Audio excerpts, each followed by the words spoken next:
మీకు ఎప్పుడైనా ఇలా వెహికల్లు వచ్చాయా? అవి ఎందుకు వస్తాయో మీకు తెలుసా? తెలియకపోతే నేను చెప్తాను. అసలు మన శరీరంలో ఊపిరి పీల్చుకునే సమయంలో పనిచేసే ఒక మజిల్ ఉంటుంది. దాన్ని డయాఫ్రాగమ్ అంటారు.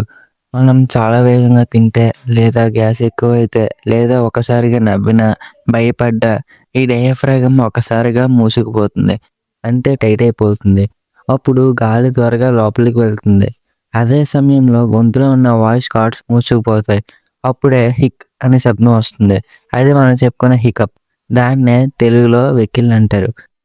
సో అర్థమైందా ఫ్రెండ్స్ వెహికల్ ఎందుకు వస్తాయో? ఈ వీడియో మీకు నచ్చినట్టయితే సబ్స్క్రైబ్ చేసి లైక్ చేయండి ఫ్రెండ్స్ మన ఛానల్కి. అలాగే నెక్స్ట్ వీడియో ఏం చేయాలో కామెంట్ చేయండి. Thanks for watching.